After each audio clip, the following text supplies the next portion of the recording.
A patient walked into an ER Dr. last month Isley, with chemical report to burns Trauma across Bay her 2. stomach because of something she watched on her For You page the night before.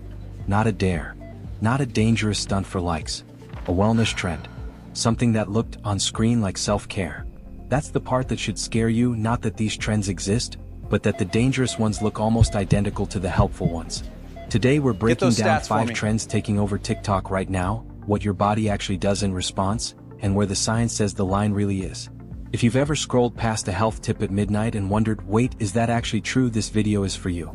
Hit like, subscribe, and drop a comment with a trend you want me to fact check next. I read every single one. Dry scooping. Let's start with one that sounds almost silly until you understand the physiology. Dry scooping means eating a spoonful of pre-workout powder directly, dry, no water, straight into your mouth, usually filmed for the shock of the reaction. Here's what's actually happening the second that powder hits your throat. Pre-workout supplements are concentrated stimulants, often containing several hundred milligrams of caffeine per scoop, roughly equivalent to multiple cups of coffee compressed into a teaspoon of powder. Swallowed dry, without water to dilute and slow absorption, that stimulant hits your bloodstream fast and hard. Your heart rate spikes.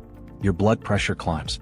And because the powder is dry, it can also trigger violent coughing fits as it hits your airway, with real risk of it being inhaled into the lungs. The American Lung Association has specifically flagged this trend, warning it can trigger arrhythmias, chest pain, and in people with undiagnosed heart conditions far worse. The tragic irony is that pre-workout, taken properly mixed with water, is a fairly ordinary supplement millions of gym goers use safely. It's the theater of doing it dry that turns a normal product into an emergency room visit. The Borax Detox. Now for one that genuinely alarms me every time I see it resurface. Some corners of TikTok have promoted drinking small amounts of borax, yes, the laundry booster dissolved in water, marketed as a joint pain cure or an inflammation detox. Let's be clear about what borax actually is. It's sodium borate, an industrial cleaning compound. It is not formulated, tested, or approved for human consumption in any dose. When ingested, even in small amounts, borax can cause nausea, vomiting, diarrhea, and with repeated use has been linked to kidney damage since your kidneys are the organs responsible for filtering it back out of your bloodstream. Picture what's happening internally. Your kidneys are essentially a pair of exhausted filtration plants, working around the clock to clean substances out of your blood that were never meant to be there in the first place. Every sip of borax water is another shift of unpaid overtime for an organ that has no idea it's supposed to be handling industrial cleaning powder. There is no credible clinical evidence that borax reduces inflammation or improves joint pain in humans. What there is decades of toxicology data showing what it does to your organs when you drink it anyway. Tamaxing. This one is newer and it's spreading fast, especially among younger users.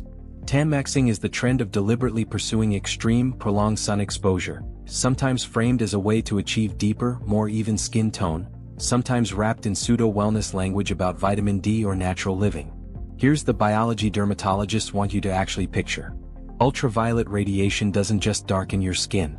It physically damages the DNA inside your skin cells, cell by cell, exposure by exposure. Your body has repair mechanisms for this damage, but they're not infinite and they're not perfect. Every unprotected hour in the sun is a small withdrawal from an account that doesn't get topped back up. Dermatologists have directly warned that trends like this dramatically raise the risk of melanoma, basal cell carcinoma, and squamous cell carcinoma, along with premature wrinkling and sunspots that show up years before they should. There's also a subtler danger experts have pointed to, something closer to behavioral addiction, where the pursuit of a deeper tan starts to override common sense about burning, pain, and risk.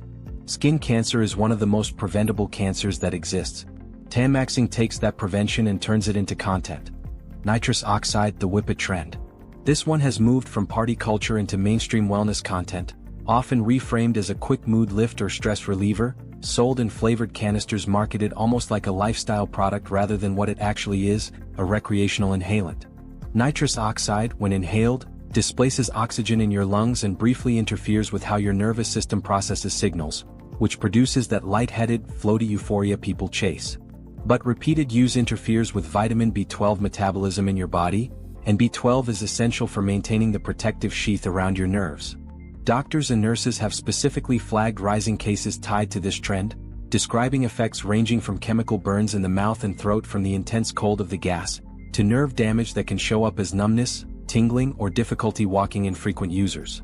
What makes this trend particularly dangerous is how normalized the packaging has made it feel. A brightly colored canister on a countertop doesn't look like a drug. But your nervous system doesn't care how cute the branding is. It responds to the chemistry, not the marketing. Skinny talk in the language of discipline. The last trend is the hardest one to talk about and also maybe the most important. A cluster of content sometimes labeled skinny talk has been racking up enormous view counts, built around slogans that frame extreme food restriction as discipline and hunger itself as something to be proud of. I want to be careful here because this isn't about any specific number or method, and I'm not going to walk through details that could do harm. What I do want you to understand is the psychological mechanism at work. These videos borrow the language of motivation and willpower, the same words you'd hear from a fitness coach, and attach that language to behaviors that starve the body of what it needs to function. Eating disorder specialists have specifically warned that this framing is what makes the trend so dangerous. It doesn't look like harm. It looks like ambition. Your brain and body do not experience prolonged restriction as discipline. They experience it as a threat. Mood, concentration, hormone regulation, and heart rhythm can all be affected by sustained undereating, and once someone is deep in that pattern, it becomes genuinely difficult to step back out of it without support. If any part of this section feels uncomfortably familiar, please know that reaching out for help is not weakness, and you deserve support that has nothing to do with a number on a scale. The National Alliance for Eating Disorders operates a free helpline, and a real conversation with a doctor or therapist is always going to serve you better than a slogan written for engagement, not for you. Why these trends keep winning? Here's the pattern running underneath every single one of these. None of them present themselves as dangerous. They present themselves as clever, as edgy, as a shortcut somebody else already found for you. That framing is exactly what makes them spread, and exactly what makes them risky because your instinct to be skeptical gets quietly disarmed by the packaging. There's also a newer wrinkle making all of this harder to navigate. Researchers have found that a striking share of the most viewed health content on TikTok isn't even coming from real doctors anymore. Some of it is AI generated, sometimes using cloned faces and voices of real, credentialed physicians, delivering advice those doctors never actually gave. Medical organizations on both sides of the Atlantic have called this a genuine public safety issue, because if you can't trust that the person in the white coat is even real, the usual instinct to check credentials stops working entirely. The one question that actually protects you. So here's what I want you to walk away with.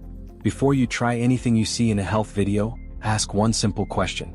Would a doctor with no financial or algorithmic incentive recommend this exact thing, in this exact way? Not a version of it. This exact version. If the answer is unclear, that uncertainty is the answer. This video is general health information based on published research and expert commentary, not a diagnosis or personal medical advice for your specific situation. If something you've seen online has already affected your health, please talk to an actual doctor who can look at your specific case. The trends will keep changing. New sounds, new slogans, new canisters with better branding. But your body's actual chemistry doesn't scroll, and it doesn't care how many views a video got. If this helped you look at your feed a little differently, subscribe because next time I'm reacting to the wellness advice doctors themselves can't stop arguing about.